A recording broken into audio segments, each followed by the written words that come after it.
Hi guys, Tracy here, and I know I never do these videos where I'm in front of the camera. I feel much more comfortable on the other side of the lens, but I wanted to share with you guys my Fujifilm Instax camera, which I get a lot of questions about, and so I wanted to do a kind of like a review, I guess. And I wanted to be able to kind of just show you things, and I thought it was easier to do it this way than to just like have my hands there. So I'm gonna try this, and if I'm brave, I'll post it, and if I'm not, then I'll redo this with just my hands from my regular video setup. So I wanted to talk about the camera that I have. The Instax mini cameras come in at least 3 different models. I think they come in 4 now. So the one that I have is the Instax 50S. It's the mini, so it makes the pictures that are this size. And they are just over 3 inches tall by just over 2 inches wide. So that's, and it takes pretty good pictures. Some of them are duds just because I'm not a great photographer. But you know, you can get pretty decent color. Like this is Legos, so they're pretty colorful. It was in a pretty dim room. The outdoor pictures are really bright and colorful, better than the indoor pictures. That's a goofy picture of me outdoors. Some of these look like mug shots. Another goofy outdoor picture, and then that's a picture of Scott in his studio, so that's with pretty good lighting right there. So the pictures come out pretty decent for instant photography. And yeah, so I'm going to talk about the cameras. So first I'll talk about the models that I don't have. The Instax also comes in the Mini 25, which looks like this. It's white, it's really cute. It's cuter than the one that I have. It has less features though. And the Mini 7S, which looks like this. That's the cutest one, and that's the one that I actually wanted to buy when I first set out to buy an Instax camera. But then when I did my research, I realized that this camera, although it's not as cute, it has more features, and it was only a little bit more money when I bought it, and it was on sale and that sort of thing, so I bought this one instead. So I'm going to talk a little bit about how this camera works and show you some of the features that it has. So this camera has more features than the other ones. It basically has, well, okay, so see, I'm not very good at doing these videos. I think Fuji also makes Instax 8 now, and so check out the Fuji website, which I don't have on hand here. I think it's just fujifilm.com, and then you would go to products and then instant, and you'll see the whole lineup, and you can click on each of the pictures of the cameras, and it tells you the features or the specs or whatever it is that you want to look at. So if you're looking at buying a camera, definitely look at what's current and what they have available and what features. The 8 is basically a lot like the 7, which is the smallest, cutest one that I showed you. And it doesn't have as many features, but the new 8 seems to come in a bunch of really cute colors, so it's kind of, I like it a lot. So anyways, this one is called the 50S, I think. Where's the title on it? Yeah, the Instax Mini 50S, and it only comes in this, they call it piano black color. It's really, really shiny, and it's quite big. Like, you know, this is what it looks like in my hands. So it is quite big. This is it compared to my iPhone 5, for example. So, you know, it's a fair size item here. And so let's turn it on, and I'll show. So on the back of it, you have these buttons and controls, and you just press this red button and it turns on, and when it turns on, the lens comes out like that. So I'll just show you that again. So it goes like that when you turn it on, and then in order to take pictures that are oriented like this, which is what you want to do, you have to hold it so that you're looking at these buttons in the upright position. So the way I'm holding it right now, I'd be able to take a self-portrait of me that would come out like this. And so you just kind of hold it like this, and you take a picture using this button here. This camera is cool because it actually has 2 places that you can take the picture, so you can take it with this one when you're holding it this way. You hold it this way, And then there's a button right there. So that button does the same thing as this button right here. So you can hold it either way. That way to take landscape pictures, or this way to take portrait pictures. So I'm going to take a picture of my camera right now. Actually, maybe I'll take a picture of myself. Oh, because I'm going to take a picture of myself, because it's at close range, the camera comes with this little lens. I'm going to turn it off because it's easier to put the lens on. And it just fell out, but that's okay. So this is what the lens looks like, and it comes with this little case that attaches to the strap. That's what it looks like. And it has these just little, it just uses friction to stick on to the, that's what it looks like. Oh, it's not focusing. There we go. And so you just snap it on to the camera like that. So it just pops off pretty easily, and it snaps on pretty easily. Then you again press that red button to turn on the power, and it pops out like that. So this is the close-up lens, which you're supposed to use for shooting under, I think, 18 inches. So my arm isn't 18 inches long, so I'm gonna just, so I'm holding it like this, and I'm gonna use that button, take a picture of myself, cheese. And then the picture comes out of the camera just like that. And that was my last picture, so I wanted to take it so that I could show you guys how to reload the film. So while we wait for this to develop, I'll show it to you as it develops.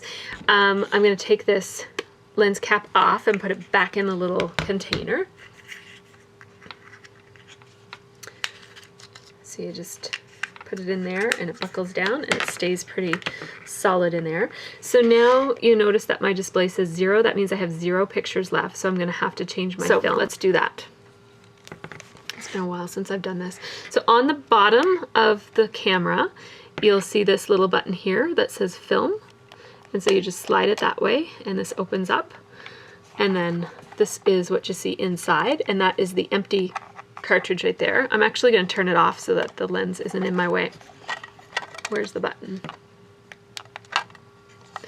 Oh, it won't move while I have it open, I guess. So this is what the empty cartridge looks like. I'm just going to close this and turn it off.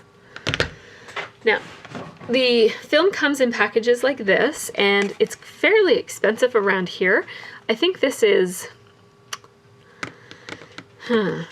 I think it's $19.99 for a 2-pack of 10. So you're getting, so it costs about $1 a picture to take these Instax. At least here in Canada, that's how much it is. So you just open the box, and they're foil wrapped, which probably protects it from, you know, heat and weather and that sort of thing, and light. So you just tear open the pack. It has like a little tear place there.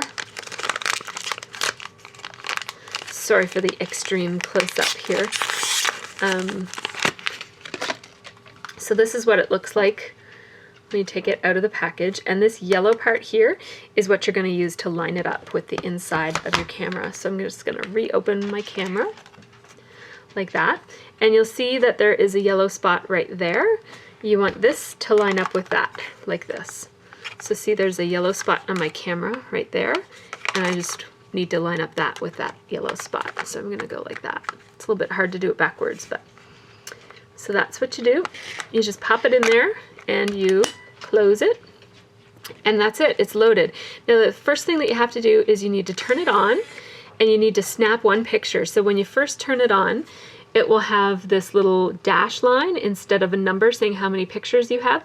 That's because the very first picture is it's a blank picture. It's not, it's just in there for you to, I don't know what you would call it, but it's kind of like a primer or something. Like you whoops, press the wrong button. So I'm going to press the, I just took a picture, and this will help explain it a little more. See, it's this blank piece. So it's not an actual, the first one is not an actual picture. And what that does is it kind of sets the film counter to 10. So now my camera knows that there's 10 exposures left in there, like there's 10 pictures in there. And every time that I take a picture, it will count down to however many, tell me however many are left. So now that my camera is on and there's film in it, I can show you what some of these buttons do. So this first button here with that little symbol on it, that looks like a little timer, is a timer. So you press it and it turns on the timer, and it gives you, I think I read that it gives you 10 seconds.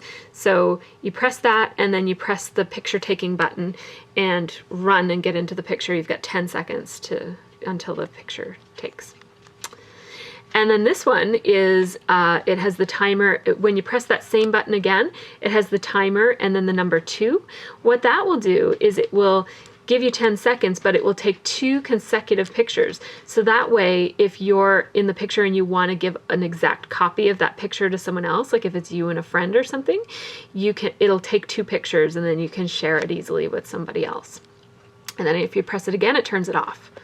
So the only options are timer, timer with 2 shots, and off. It has a tripod mount, so you can just screw that into your tripod if you wanted to take a timed picture. So now for this next button, which has the picture of a mountain and a flash, this is basically, you press it once and it turns the flash on. You press it again and it turns the flash off, but it also, it kind of changes the focus of the camera for taking pictures that are far away. So it's like a landscape setting. And then you press it again and it turns it back to just automatic focus, I guess, and with no flash. And now this last button over here with the L and D, L is for light and D is for dark. So this is for if you're in a situation where you're pretty sure that the camera is going to either overexpose or underexpose your picture. So you press it once and the little L comes up, and that means it's going to lighten the picture from where you're taking it. So if you're taking an indoor picture and you don't want to use the flash, which you might not because sometimes the flash will really wash out the skin, you might want to lighten it, and then you press it again and it puts the D, and that means it's going to darken whatever picture you take next. And so that would be a good one for if you're outside on a really bright day and you don't want everything to look all washed out. It'll underexpose it a little bit. You press it again and it's off. So those are the features. It's pretty simple. It does have a viewfinder that you can look through to see what you're gonna take a picture of. My experience with the viewfinder is that it's a little off. So the picture ends up being a little bit smaller than what it looks like it's going to be in this. So you need to be careful that you're not taking any of the important parts of the picture aren't right on the very edge, or you might miss them because it doesn't, the viewfinder is not exactly what you're going to see in your picture. Your picture is going to be a little bit smaller. So there's that picture that I just took of myself here in my craft room with my yucky ceiling. I think it turned out pretty cool. I really like the unpredictable nature of these. I mean, it was really close to me, and I think, I can't remember if it flashed. I don't remember seeing it flash, but the lights in here are really harsh. I'm under my video lights, so I kind of like the washed out look anyways, like the overexposed look. And I really like that the background is all blurry. I must have been moving my hand a little bit or something, but I think it's kind of cool that the background is blurry like that. So that's what I really like about these Instax photos, is that they're, you know, they're not always awesome. Like these are my duds, so obviously I have a lot of duds. I've had this camera for about a year, and what I really like about it is that these pictures are the perfect size for just sticking into Project Life, whether you staple them in place or if, sometimes I'll just float them. Like I'll just put them with a cute card in the background and just pop them in my pocket and just leave them. And yeah, so I've had it for about a year and I've taken a fair number of photos. I've probably gone through 4 or 5 of those packages. So about maybe 80 to 100 pictures I've taken over the past year. And this is my pile of duds. I keep all my duds because I was going to do a Project Life layout that was all like my duds, but I'm done Project Life now, so I don't think that's going to happen. I can't think of anything else to say. I didn't make a list for this video, so I'm sorry if it's a little bit disorganized or whatever. Yeah, so I'm going to turn it off now.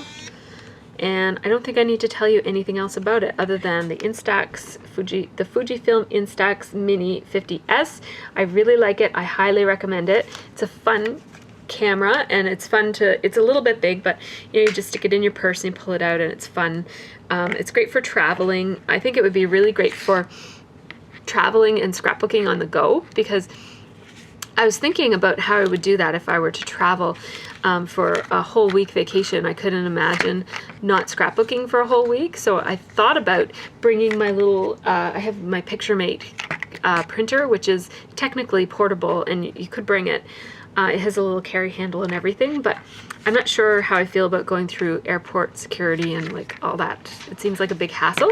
So I thought that if I ever wanted to scrapbook and bring like one of those little Amy Tangerine journals and some fun little washi tape and stuff to scrapbook with me, I think I would bring this camera and just do like an Instax. And I'd also make sure that I bring my other cameras so that I'm sure that I have some nice photos of the places that I go, but this would be a nice way to do like a fun snapshot type of journal of, you know, all the fun things you did, and, you know, if you have a backup camera to capture the actual, you know, nice stuff that you see. I think that's all I wanted to say about that. If you guys have any questions or anything, just leave me a comment and I will be sure to get back to you. I know that I'm going to have a lot more time to tend to my YouTube channel this year, so feel free to just drop me a line if you've got a question or if you have a video request or anything that you want me to do. I'll do my best to answer any questions, and if I don't know the answer, I'll just, you know, let you know and maybe point you in the direction of somebody who might. So take care, everybody. Happy New Year.